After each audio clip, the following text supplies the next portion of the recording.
É difícil explicar o que é o lixo para mim, porque hoje em dia nada é lixo. Para mim é um resíduo, matéria-prima. Lixo é a ignorância do que se trata realmente os materiais, né? O lixo para mim é um excesso. Ele é um termo muito equivocado que muitas vezes confunde até as pessoas como se fosse um material que desaparece. Lixo para a sociedade é quando é descartável, não tem mais serventia, mas para mim lixo é tudo. Esse é o significado da palavra lixo pra gente. Mais humanidade.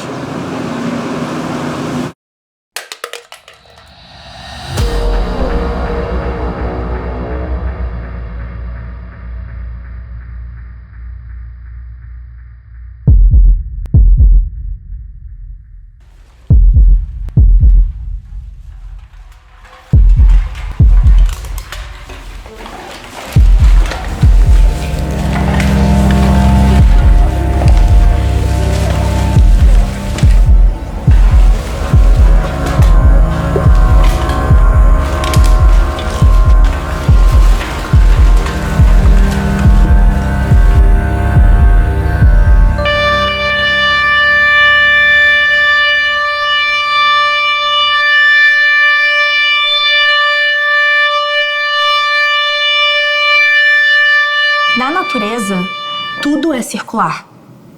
Tudo tem uma função. Então a gente, por estar completamente conectado, sei lá, aos nossos afazeres, aos nossos sonhos, aos nossos quereres, ou os stories das outras pessoas, se desconecta ao solo que pisa, ao lixo que faz, à merda que come, sabe? Tipo, se desconecta disso.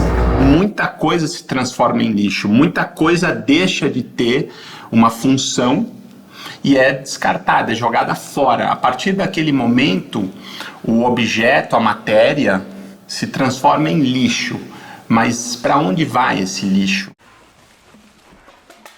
Lixo não existe. Tudo que tem no mundo são pedacinhos do planeta. Tudo que você está vendo aqui em volta, tudo que você veste, tudo que você tem na sua casa, veio de alguma coisa natural do planeta. Com todos os processos que a humanidade passou nos últimos séculos, a Revolução Industrial, a vida urbana, isso consequentemente afetou na nossa relação com o próximo e isso gerou consequentemente também uma desconexão com a natureza, com os recursos e com o todo.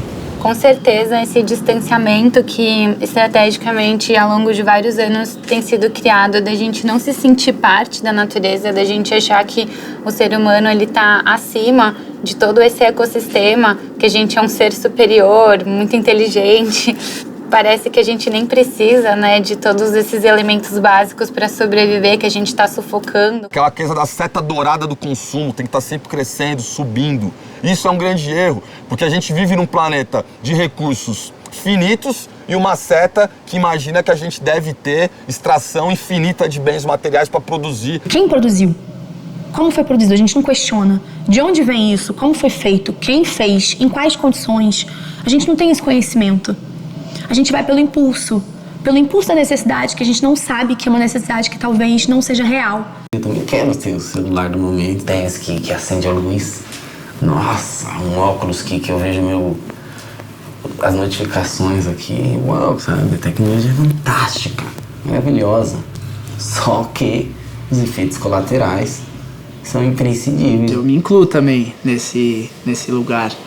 A gente está inserido numa grande roda que nos estimula o tempo inteiro também a fomentar isso, né? A fazer parte dessa grande cadeia de destruição e de sangria com todos os recursos naturais. Então, sem dúvida alguma, a gente consome de forma irresponsável todos os dias. Tanto que no nosso folclore, né, tem uma música que é laranja madura na beira da estrada, tá bichada ou tem marimbondo no pé. Ou seja, a pessoa vê a laranja madura, ele não consegue olhar 1 centímetro do lado e perceber que tem uma caixa de marimbondo.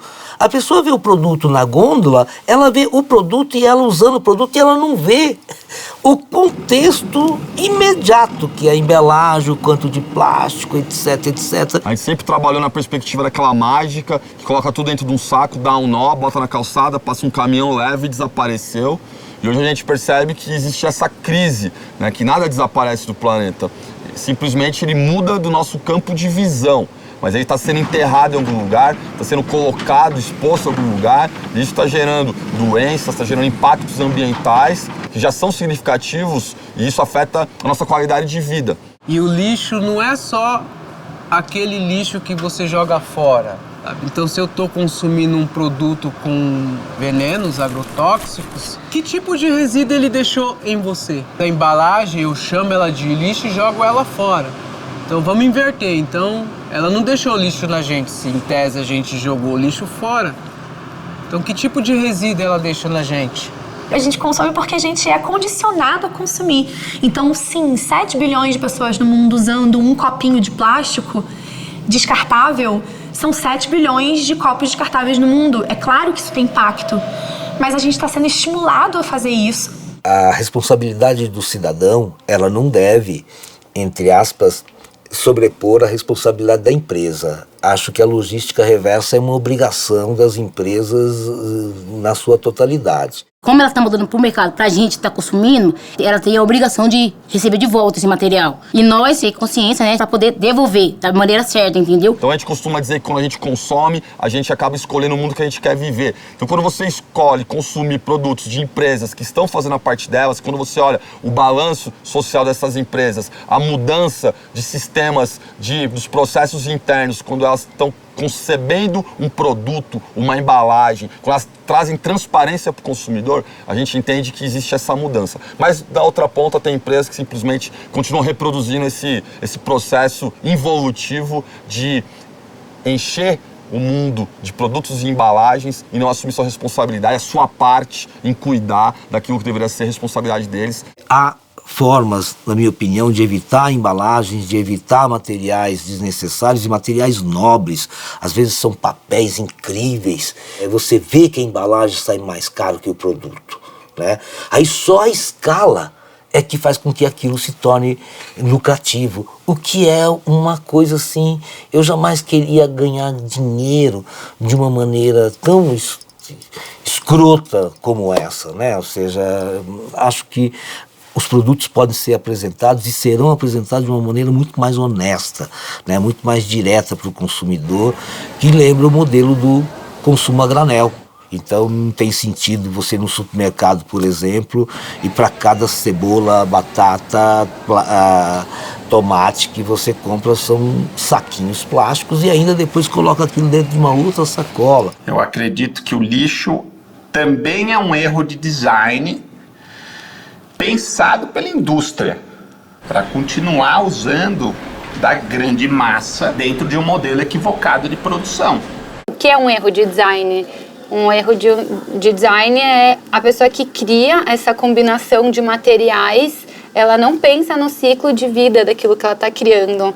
Ela não pensa no bem que aquilo vai fazer ou no mal que aquilo vai fazer quando aquilo não tiver mais utilidade. Ou então ela não cria pensando no quanto aquilo pode durar ou já levar a mensagem de que é para durar, que é para as pessoas reutilizarem. O designer, se ele não tem educação ambiental, ele não vai desenvolver um objeto que é pensado para ser correto ambientalmente. Isso eu acho que é uma coisa extremamente perversa do sistema que a gente vive, que é você ter produtos com uma vida útil limitada, com prazo de validade, sendo que ele poderia ter uma vida útil muito maior. Se a gente tem a necessidade de ter essa embalagem produzida, como que a gente faz para dar o descarte adequado dessa embalagem? Então a gente tem que pensar todo o ciclo do produto, desde a concepção, o design, a utilização desse produto e depois a disposição final. Como que é esse descarte? Será que essa embalagem ela consegue voltar para uma cadeia de reciclagem? Será que esse material, ele de fato é necessário ter no mercado? Porque o que a gente está vendo hoje, essa maré de poluição, essa emergência do plástico que está poluindo os corpos d'água, os rios, o oceano, a gente percebe que os materiais que a gente está encontrando ali, eles tiveram uma concepção, um design extremamente equivocado, né? E dá para dizer até que é um design perverso. E você cria embalagens com materiais que duram centenas de anos para um uso que dura algumas dezenas de segundos. Por mais que o ser humano busque um caminho sustentável, ele nunca vai conseguir isso sozinho. Porque, em tese, o lixo que vai servir ele já está sendo fabricado. Porque à medida que eu ludibrio esse cidadão, eu, empresa, estou dizendo que eu, de certa maneira, eu sou um ludibriador e que o meu cliente pode ser ludibriado por uma imagem, por uma embalagem. Eu acho que essas são as duas pontas da ética. O cidadão tem que ter a responsabilidade dele, óbvio. Ele não compra uma embalagem, ele compra o produto que vem dentro dessa embalagem. Ele não compra um rótulo com uma marca, ele compra o conteúdo que vem dentro daquele rótulo. E a empresa, ela tem o papel de vender essa marca e de vender essa embalagem. Então ela tem que ser responsável para trazer esse material de volta, porque é a marca dela que está sendo exposta e hoje de forma muito negativa. Quando você vê embalagens lançadas em ambientes naturais, com praias, rios, mangues, córregos, essa embalagem ela tem nome e sobrenome. E essa empresa, pela Política Nacional de Resíduo Sólido, a responsabilidade estendida ao produtor, mesmo compartilhada, é o dever das empresas recuperarem, trazerem de volta dentro da logística reversa os seus produtos, os seus materiais. Logística reversa é o caminho de volta de algo que você adquire na prateleira do supermercado. Então eu comprei uma garrafa que veio com suco. O meu papel é achar um local que eu possa devolver essa garrafa vazia. E a empresa que vendeu essa garrafa para o mercado tem a responsabilidade de ir até o mercado e trazer essa garrafa de volta para ser reciclada ou reaproveitada para envasar novos produtos líquidos. A maioria das empresas, ela só quer saber dinheiro. Infelizmente, o dinheiro é o que manda hoje. É o dinheiro e uma mídia fake, né? Eu finjo ali que eu tô fazendo, pego uma pessoa linha de frente para estar fazendo a coisa para mim, para fazer bonito para minha empresa, para dar imagem ampliada para minha empresa. Mas só que não tá fazendo a coisa certa por trás, entendeu? É uma lavagem cerebral verde, né? Então você tem o brainwashing, que é a lavagem cerebral, o que te induz a crer uma coisa, né? Uma mentira. E o greenwashing, ele é isso dentro do conceito ambiental.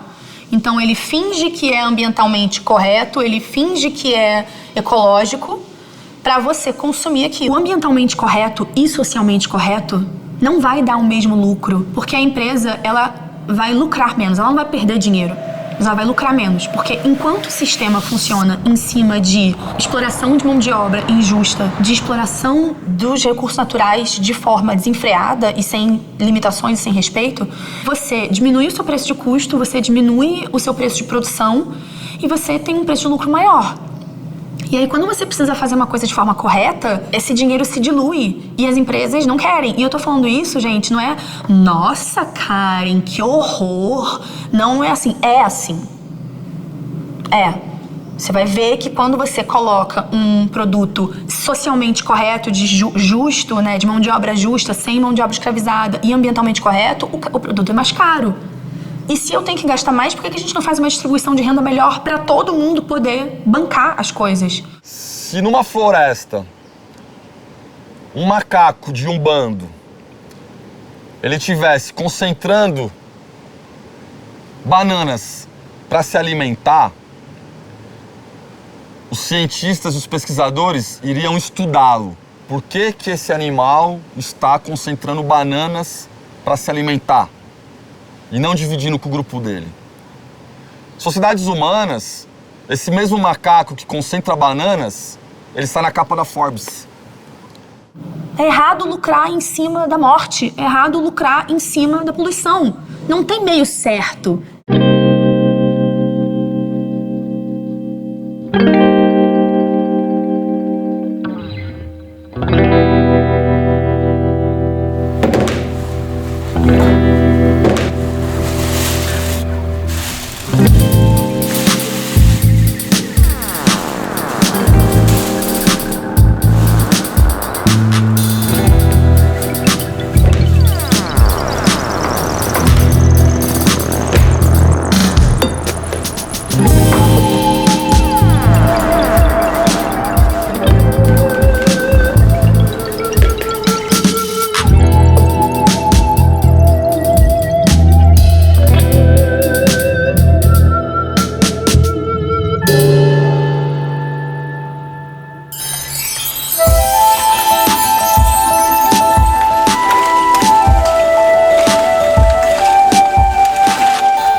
precisa de lei, a gente precisa que essas pessoas, que essas instituições, que essas empresas, que elas sejam obrigadas a mudar, porque sozinhas elas não vão mudar. Ao mesmo tempo que eu sou um otimista e vejo progressos, eu também vejo uma lentidão paquidérmica, né? Ou seja, diante da emergência, né? Ou seja, nós estamos num momento de emergência. E aí que entra um outro movimento paquidérmico também muito lento do Estado, do poder público, né? Que acaba sempre sendo capturado pelas empresas, pelos grandes grupos econômicos e que acaba relegando a um segundo plano as questões envolvendo os resíduos, principalmente. A gente tem no Brasil a Política Nacional de Resíduo Sólido, que é linda no papel. Cada município, de acordo com essa política de dotar o país de uma política correta, né, um destino correto e um tratamento adequado para cada tipo de resíduo, a Política Nacional de Resíduos visa isso, ou seja, atingir metas cada vez maiores, elaborada pelos municípios, pelo Estado e, obviamente, com participação da sociedade. Então, a Política Nacional de Resíduos é uma peça importante que, infelizmente, tem sido relegada a um segundo plano em função da dinâmica política triste que nós temos no país. Tudo que acontece na cidade, quando a gente faz um recorte específico para falar de resíduo, o resíduo que alcança um rio é o resíduo que chega na praia, que chega no mar, que chega no oceano. Então, esse material, quando ele vaza a partir de grandes centros urbanos, ele impacta quilômetros, às vezes centenas de quilômetros da fonte de origem. Então é muito importante a gente enxergar que organizar a gestão de resíduos na cidade é diminuir a poluição no oceano. Por exemplo, eu fumo, sou fumante. Eu jogo uma bituquinha no chão, vai pro bueiro, do bueiro ele vai para onde? Me responde. Pro rio, mares, entrar na barriga de uma tartaruga, de um peixe. É isso que acontece. Porque a gente tem noção do que acontece. Porque eu joguei no bueiro, mas o bueiro é o quê? É uma rede de esgoto que vai seguindo para os mares, lagos e os afluentes lá fora.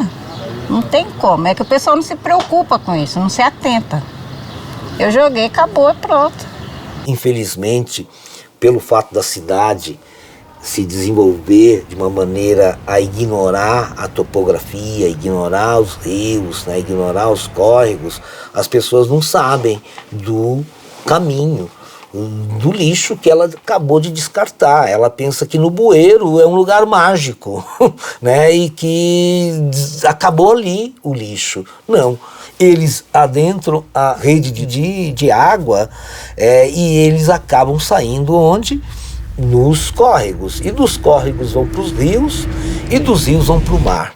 E hoje nós vivemos um drama gigantesco, que agora que nós estamos tendo consciência do tamanho das famosas ilhas de plástico, né? Ou seja, são grandes aglomerados vagando pelos oceanos, urgente porque eles só aumentam, não sei qual corre mais risco, se os oceanos ou se a vida terrestre. Mas, enfim, os córregos e o sistema de coleta da cidade é extremamente importante para a saúde do mar, porque tudo que nós produzimos aqui acaba indo para o mar. O plástico, quando ele está em suspensão na água, ou na areia de uma praia, ou decantado no assoalho de um rio ou do oceano, ele acaba passando por um processo de degradação, de fotodegradação, através da incidência dos raios solares. Então esse material vai ficando mais rígido e ele vai acabando esfarelando e virando microplástico e nanoplástico. Bem como também, através da fricção desse material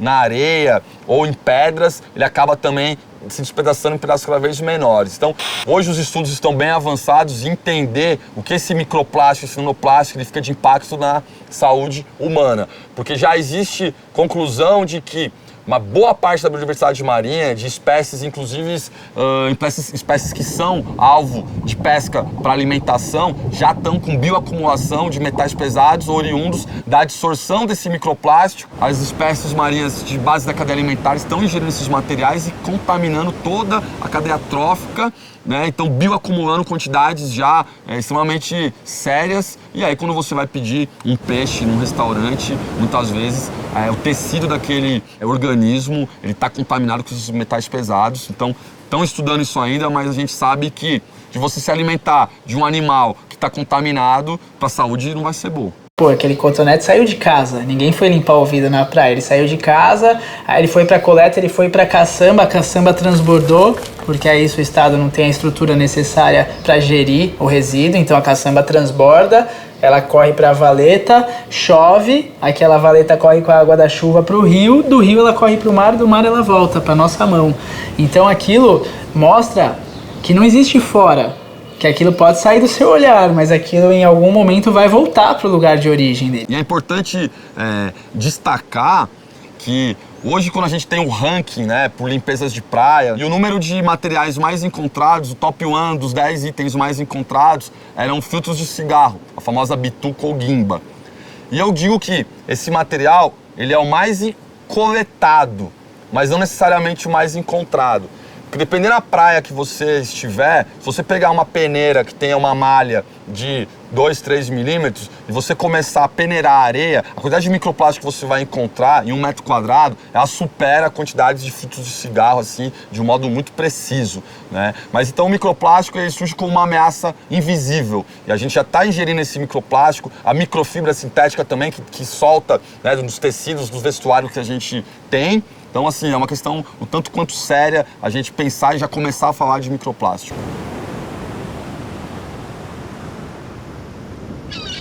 Muito provável as próximas gerações não vão poder nadar no mar, assim como a gente já não pode nadar no rio da nossa cidade, porque outras gerações não tiveram a consciência. Qual o destino da humanidade?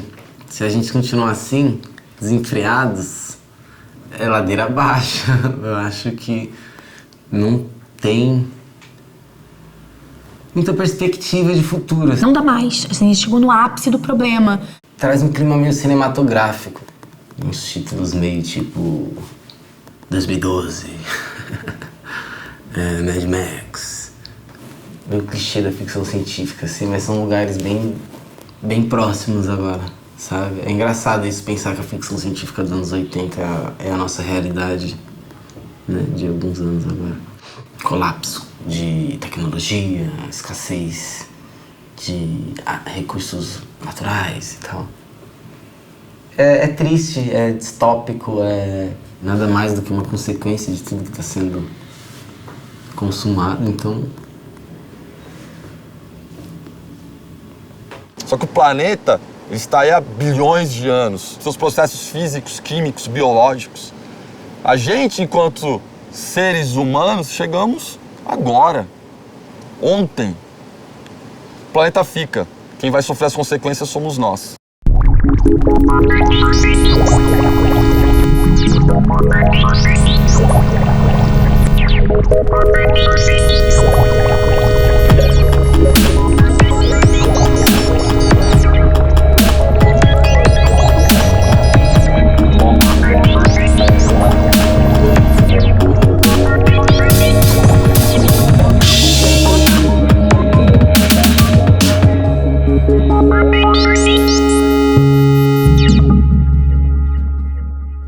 Já encontrei coisas estranhas, bizarras, um feto. E até hoje é uma coisa que me deixa muito assim. Já achei celular, já achei dinheiro. Já achei um olho, literalmente. Um olho? É, o globo ocular. E fora bicho morto, né? Rato, cachorro, essas coisas.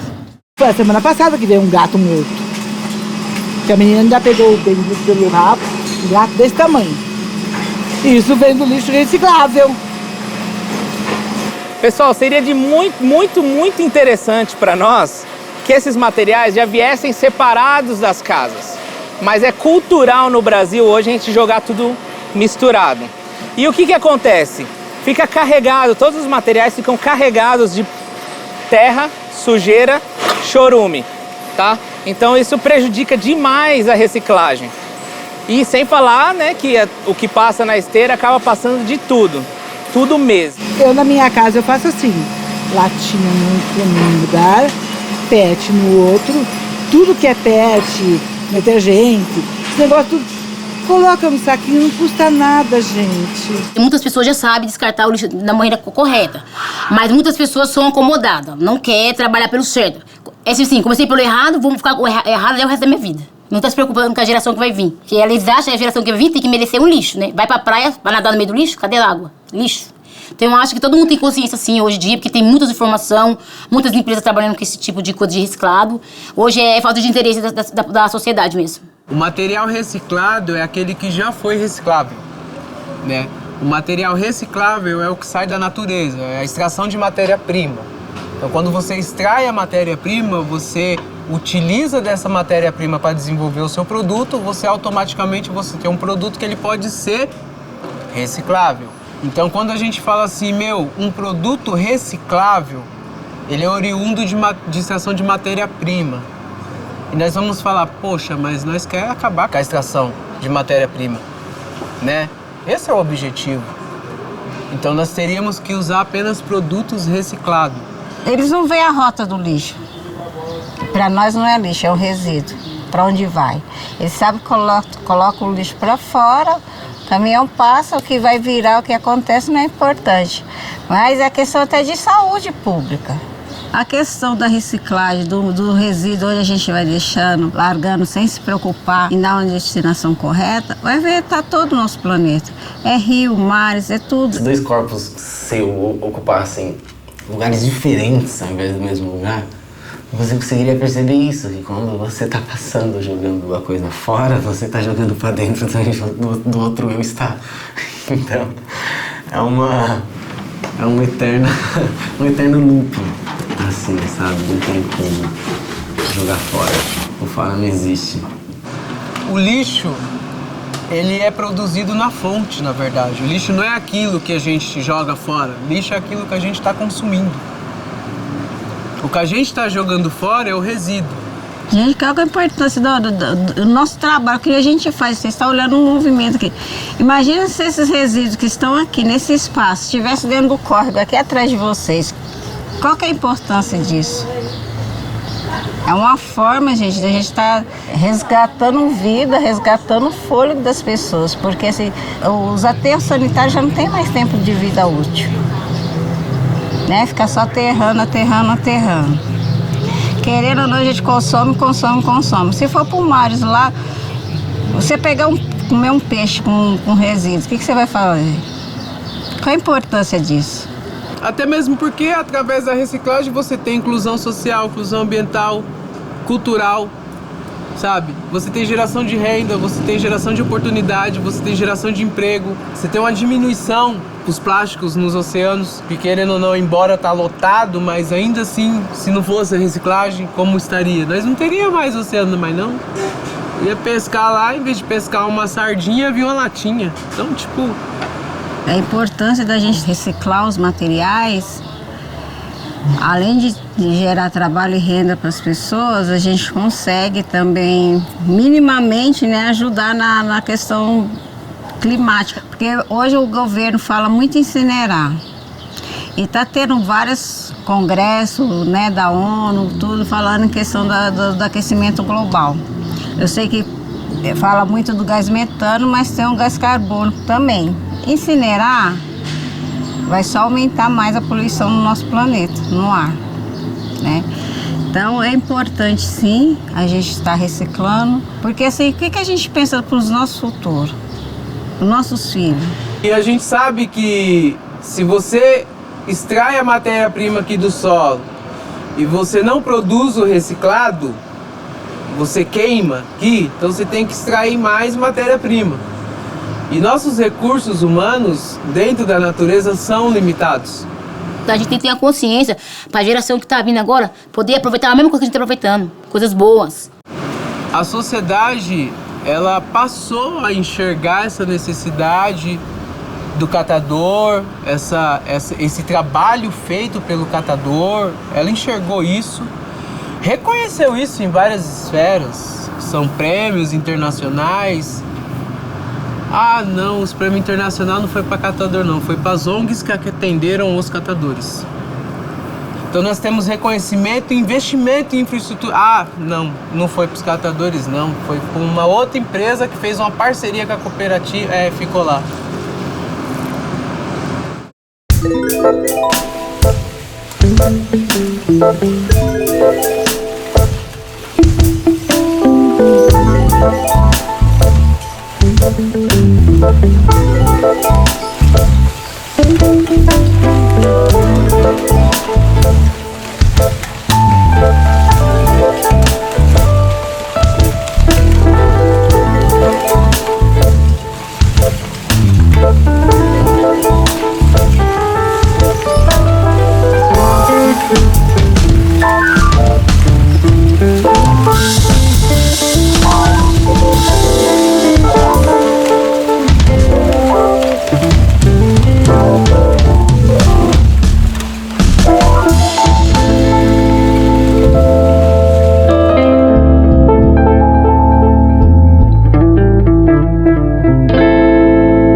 Orgânico, ele também é muito rico.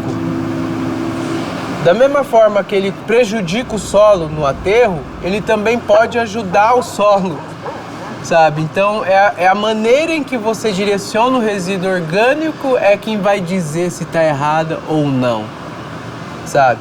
Então direcionar o resíduo orgânico tudo para o aterro, mas peraí, lá vai gerar o gás metano. Você vai deixar o solo improdutivo, a área contaminada e ali você perdeu. Depois que passou 3, 4, 5 décadas, você vai ter uma mancha ambiental significativa e irreversível. Não dá pra gente tratar os nossos restos como lixo, sem responsabilidade, tá ligado? Então quando você leva um balde desse, você começa a entender, você começa a sentir o cheiro da comida que você produz, o cheiro daquilo no balde, o cheiro quando a gente ativa a composteira, tá ligado? O lixo do seu banheiro. Então, quando a gente começa a entender que aquilo é uma extensão de nós, do nosso consumo, da nossa relação com a vida, que o descarte, tipo, ele ainda tá aqui, tá ligado? A gente ainda tem uma responsabilidade com tudo isso e não tem como a gente tirar isso daqui.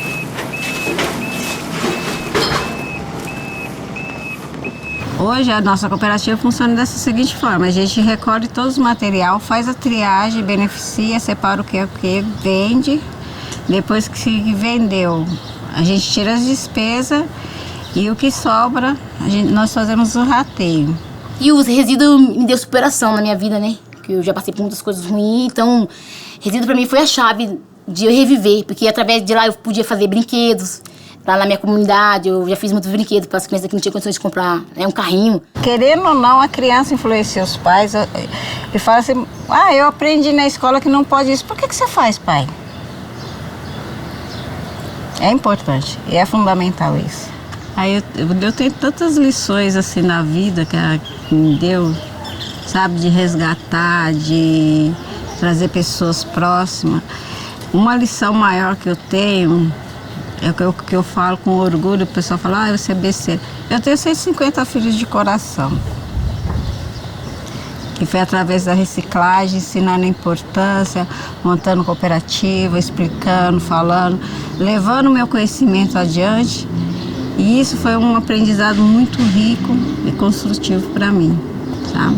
Porque a gente fala assim: ah, eu trabalho com lixo, não preciso estudar. Precisa sim.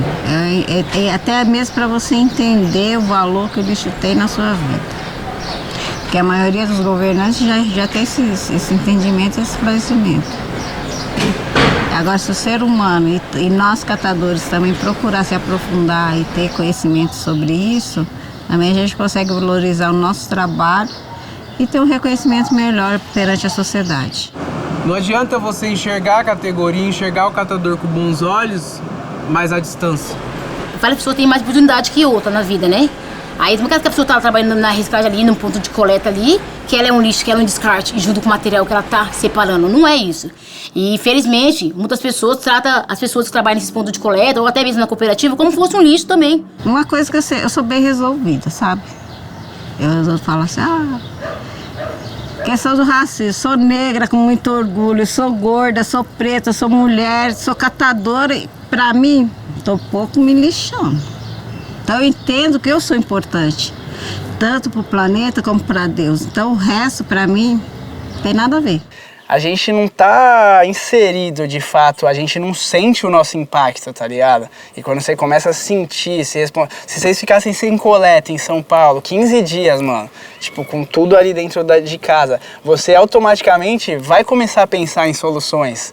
Tudo isso aí fez com que as pessoas vissem a categoria, olhassem a reciclagem, olhassem o catador com outros olhos. Alguns tiveram um olhar de negócios, outros de assistencialismo, outros de parcerias, outros de projetos, mas nenhum de infraestrutura e fomento à atividade de coleta seletiva e destinação de resíduo, equipamentos e estruturamento desses catadores. Quem dita a regra e o preço são os compradores, né? E a gente precisa chegar nesse patamar de falar, não, a gente tem tanto aqui, nós queremos tanto por isso. Nós precificarmos o nosso material, para valorizar melhor.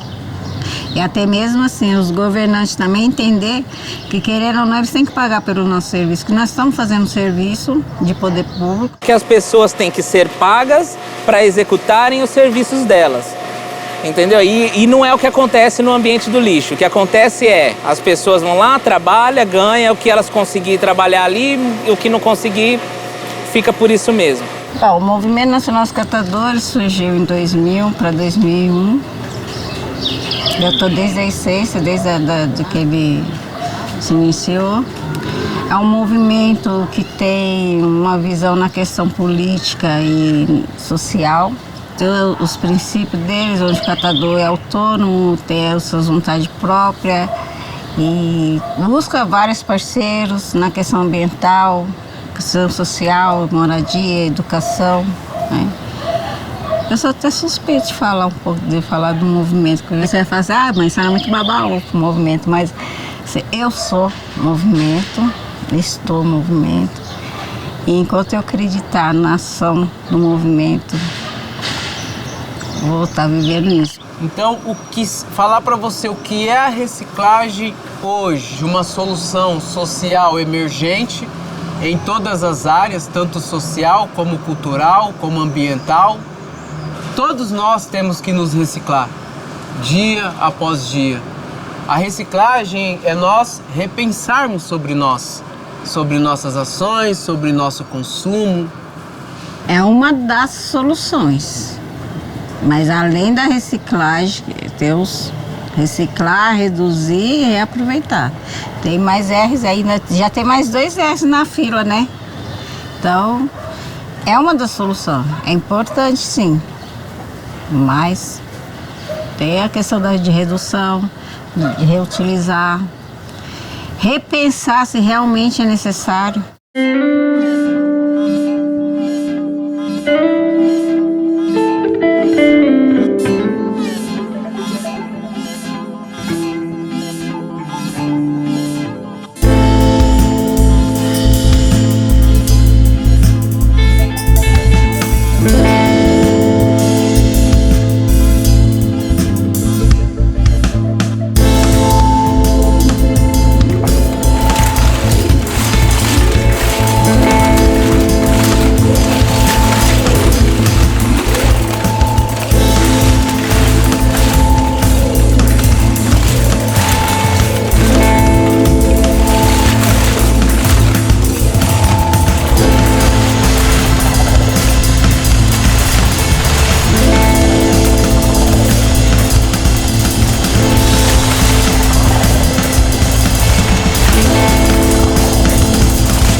Tenhamos consciência disso, que é um ato político, comprar, consumir, comer, né? As pessoas acho que ainda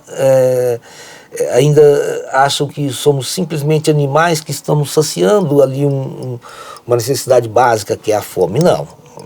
Comer hoje é um ato político cada vez mais em função das implicações que se tem os resíduos e principalmente o que fazemos conosco mesmo. A primeira ecologia que existe é a gente cuidar da nossa casa. A nossa primeira casa é o nosso corpo. Então, como a gente cuida do nosso corpo, diz muito como a gente está cuidando da parte externa, no caso do planeta. O primeiro passo para entender a nossa relação com o consumo é a gente voltar para o nosso estado de presença, que eu acho que nos dias de hoje isso é uma resistência muito grande, que a gente está convidado o tempo inteiro para não estar onde a gente está. Tá? A gente está projetando o próximo lugar e inevitavelmente a gente não está atento no que está acontecendo ao nosso redor. Então eu diria que tudo isso está ligado à presença. E quando a gente conseguir estar, a gente vai começar a entender mais o que a gente está fazendo com a nossa casa, terra. Você tem os 5 R's do desperdício zero, que é o recusar. Então você recusa descartáveis, você recusa tudo aquilo que você não precisa. O que você não consegue recusar, você reduz. Então você reduz a utilização, o consumo de coisas que você não consegue recusar. O terceiro R seria o reutilizar. Então você reutiliza mais aquilo que você não consegue reduzir. E só o quarto R, que é a reciclagem. Não é o primeiro R. Você só vai reciclar, porque a reciclagem ela não soluciona nada. Ela é uma parte da solução. Ela não sara o problema. E o quinto R seria o rot, em inglês, que é decompor, que seria a compostagem. Então, se você segue esses R's, você acaba que no final só sobra realmente o rejeito, que não tem jeito por causa do sistema, e os resíduos orgânicos. A gente tem a tecnologia, mas tudo isso ainda é feito por pessoas. Então a gente ainda tem pessoas por trás de todas essas questões.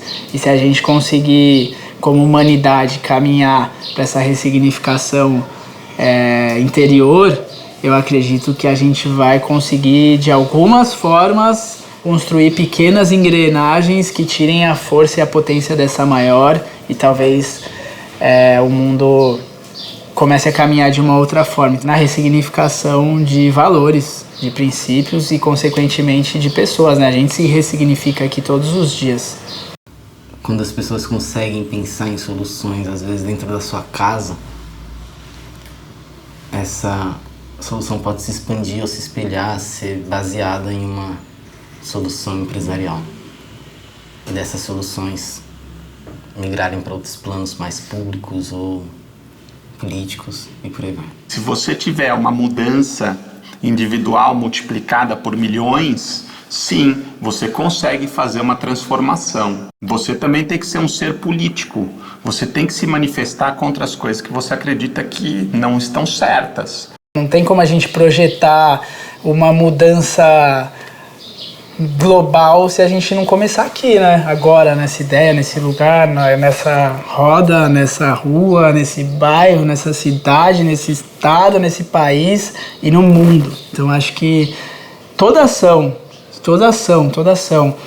seja qual for, seja um diálogo, seja uma atitude sua, ela é um ato de ressignificar. Eu vejo que o consumo local tem um impacto muito grande. Uma pessoa que muda o seu modo de agir no estabelecimento, no comércio, no seu local de trabalho, na sua casa, isso gera um impacto nas pessoas que estão ao redor, isso vai se proliferando e, consequentemente, quando você começa a exercer esse estado de presença e de consciência local, seus olhos também, seus ouvidos se inclinam para entender que existe um mundo maior e que esses problemas e essa busca de soluções não são nossos, são de todos nós, para que haja uma adaptação e que a gente consiga trilhar um caminho melhor para as próximas gerações, dos nossos filhos, filhas, netos que vão ficar com esse legado que a gente está deixando de planeta Terra.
também não vou ser um eco chato e vou descer o pau nas indústrias. Não.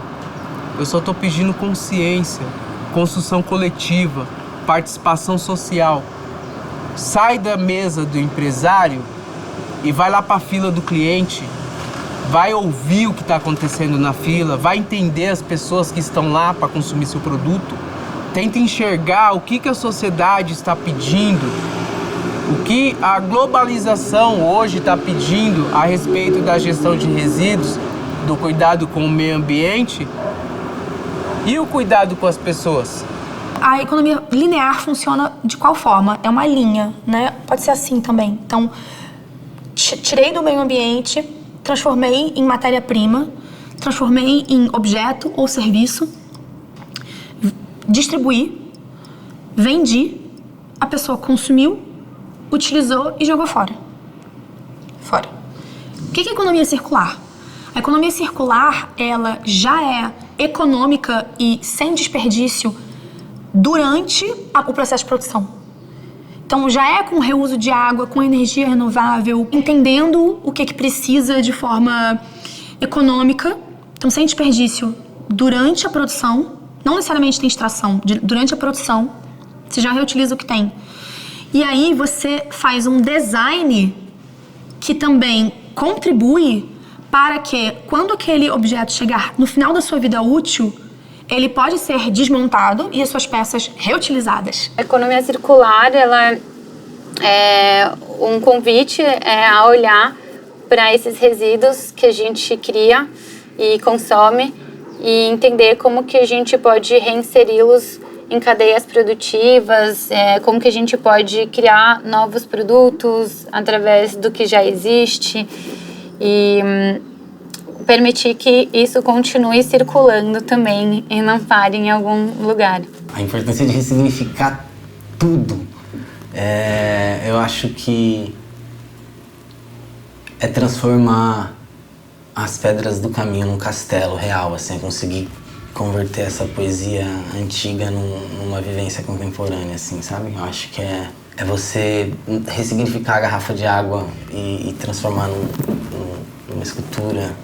A ressignificação dos objetos é reinserir o que a gente tem em abundância no planeta ou que a gente está produzindo em escala numa nova cadeia produtiva, a fim de não acumular isso em algum lugar do planeta que a gente sabe que vai prejudicar todo tipo de vida presente aqui. Além dessa parte de não acumular e reinserir na cadeia, também não extrair, né? Não continuar extraindo de fontes que a gente sabe que são esgotáveis e que também já estão super exauridas e não tem mais condição de a gente continuar considerando produzir produtos com essas matérias-primas que tem gerado tantos problemas. Então, reinserir esses materiais na cadeia, né, ressignificar materiais, você dar outras possibilidades também para que o consumo continue existindo, mas de uma forma mais consciente. Convidar mais pessoas ao pensar. Eu acho que esse é o papel do ressignificar e acho que isso é uma grande arte. Trabalhar com produtos feitos a partir da economia circular, ressignificar esses materiais é muito caro ainda. E, infelizmente, a nossa economia não está contribuindo para as pessoas conseguirem fazer essas escolhas, né, com valores mais elevados, assim, que são melhores para a saúde de todo mundo e para o meio ambiente. E aí, acho que o único caminho que a gente enxerga aqui é trabalhar com produtos concentrados, para fazer essa embalagem durar mais na sua casa e justificar esse investimento que você está fazendo, tipo, numa embalagem que está ressignificando o material. Eu acho que a economia circular, ela é esse caminho de esperança, mas não é o caminho da solução, porque a solução depende de uma mudança de mentalidade coletiva enorme, que não é só a economia circular. Se a gente não tivesse união de forças, saberes e propósitos, a gente não vai desconstruir esse cenário. A gente precisa das pessoas que estão no campo, estão na rua, no ativismo, na militância, lutando. A gente precisa do saber popular, das pessoas que estão nas pontas das cadeias mais afetadas pelo sistema em todos os aspectos sociais e ambientais. E a gente precisa também dessas pessoas que tiveram os acessos e os privilégios da academia, trazendo esse conhecimento. o terceiro setor, para as cooperativas, para as pessoas que estão construindo esse novo caminho. E eu acredito total, que eu acho que sem compartilhar conhecimento a gente não vai avançar.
Educação ambiental para crianças é fundamental. É incrível como você ainda encontra modelos muito retrógrados de ensino nas escolas. As escolas tinham que estar ensinando isso. Educação ambiental, conscientização, reflexão sobre as questões do meio ambiente, enxergarem a paisagem urbana de uma maneira mais antenada. Então não dá pra eu dizer que educação ambiental é só aquela matéria, igual como é operação de matemática. Não, cara, educação ambiental é você ser um cidadão melhor, é um cidadão consciente. É só isso. E a galera acha que não, tem que ser a matéria de educação ambiental igual a ciências, igual a não sei o quê. Não é assim. Tem que ser transversal, sabe? Quando a gente está estudando matemática, a gente pode falar de meio ambiente, geografia, português, física, química. Só que a galera não conseguiu assimilar isso. A gente começou a entender que para falar de educação ambiental, a gente tinha que falar de educação de uma forma muito mais ampla, trazendo acesso à cidadania, a direitos e deveres, autoestima, o pertencimento, você se sentir parte daquilo, você se sentir integrado com aquilo, isso implica a relação com a natureza. A educação ambiental, ela deve ser uma educação que consiga fazer o indivíduo enxergar que ele vive numa casa comum, que faça o indivíduo a ter um senso crítico, que emancipe o pensamento, que ensine a questionar e não a obedecer. E o meu trabalho como artista, de certa forma, provoca um novo olhar, demonstrando de que o que a sociedade descarta pode se tornar uma obra de arte. E de alguma forma isso seja um ponto de partida para as futuras gerações. Espero, já que as nossas gerações não estão dando conta do recado, que as futuras gerações possam reconstruir esses hábitos, essas questões culturais. Como fazemos a sociedade reciclar o seu olhar em relação aos erros urbanísticos, em relação aos erros de produção, da cadeia produtiva, que gera muito resíduo, que gera muito lixo. É uma linha muito tênue a gente pegar uma problemática dessa e falar: uau, a gente tá fazendo pranchas de garrafa e tá salvando o planeta, tá ligado? Não é isso, mano. Longe disso. Tipo, reciclar, ressignificar são frações de conversa, tá ligado? Pra gente mostrar que existe um problema, que a gente sabe muito bem que tá inserido num contexto muito mais amplo, que é o do consumo, que é o da indústria que dita o mundo e que é uma roda muito difícil de ser quebrada. Então isso aqui a gente só tá levantando uma grande interrogação, só jogando essa garrafa aí pra cima, pra fora do cérebro, de falar, ó, essa é a questão do plástico, que ainda a gente não tem uma solução palpável, né? A gente tem aqui muitas pessoas hoje falando sobre a problemática, a gente tá buscando um caminho. A nossa reflexão em relação a essa mudança vai ser suficiente para a gente conseguir equilibrar de novo a nossa presença no planeta? Eu acho engraçado as pessoas falarem que precisamos salvar o planeta. O planeta não precisa se salvar. O planeta ele vai continuar existindo. sem a nossa presença aqui. O que nós estamos discutindo é como nós vamos manter uma sobrevivência minimamente decente para as futuras gerações, sem desigualdade, sem fome, sem utilização de combustíveis fósseis. O descarte é muito terrível, porque às vezes quando as pessoas se relacionam assim com os objetos, elas podem refletir isso nas relações com os outros humanos também. Então vai vivendo uma relação de descarte, uma relação da troca, do eu compro outro. E isso não faz bem para a gente nem para as coisas em volta. Então a ressignificação delas é totalmente importante para conseguir manter perto, sem fazer mal, sem ser tóxico, sem virar doença, sem virar energia parada, negativa e alguma outra coisa da espécie. Então acho que essa é a importância da ressignificação dos objetos, dos sentimentos, dos quereres e por aí vai. Eu confesso que eu tô bem desesperançosa, porque a crise climática é muito séria. Então, e a gente tem pouco tempo. Mas eu sou movida a crença de que eu não sei fazer diferente. Então, eu vou continuar fazendo. E é muito difícil fazer esse movimento, né? Porque todas as pessoas à sua volta acham que você tá pirando, enfim. Sua família, seus amigos, todo mundo começa a achar que você tá chato, porque questionar incomoda muito, né?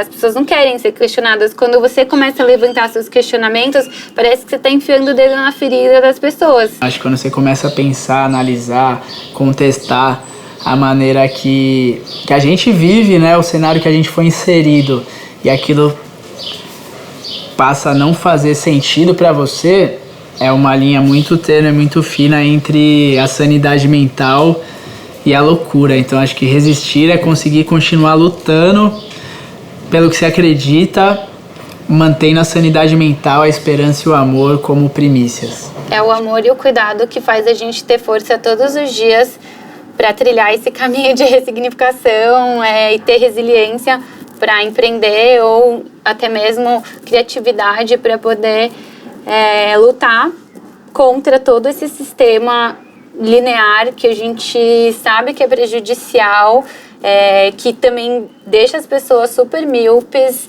Olha, eu vou dizer uma coisa pra você. Desde que eu me conheço por gente, eu acredito muito que o ser humano é passivo de mudança. É um dos motivos pelo qual eu luto e batalho para mudar e transformar o mundo, a comunidade onde eu vivo. O dia que eu deixar de acreditar que o ser humano é passivo de mudança, eu acho que eu acabo tudo. Todo ser humano é passivo de mudança. Basta querer. Eu amo o que eu faço, eu acredito no meu trabalho, acredito nos resíduos, não só do resíduo, eu acredito no ser humano, que ainda tem esperança no ser humano, tem jeito, só basta a gente querer e se unir.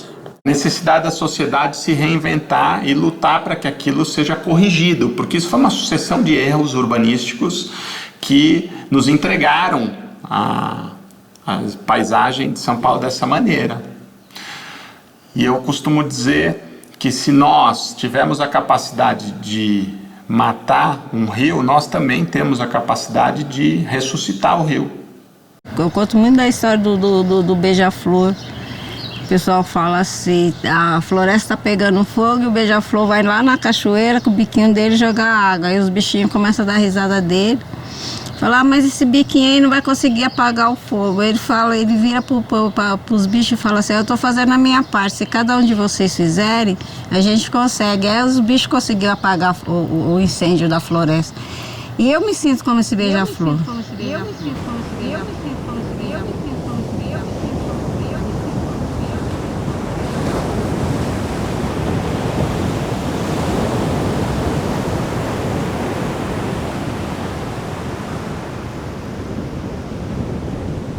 O lixo, para mim, é o espelho do nosso dia a dia.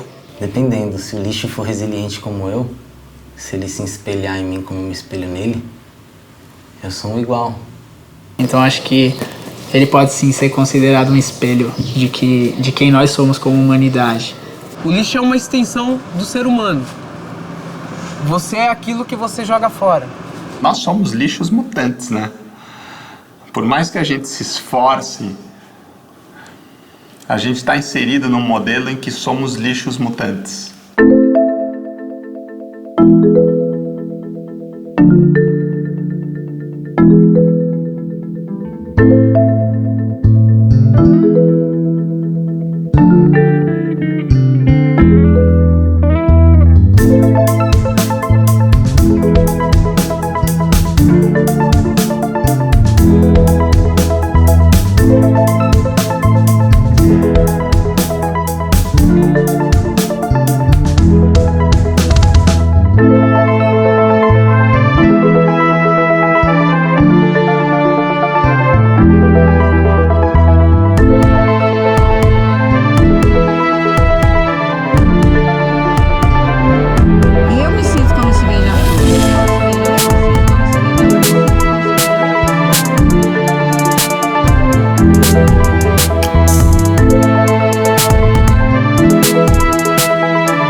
A mudança não é física, igual a pet que volta pra prateleira do mercado, a mudança ela é íntima.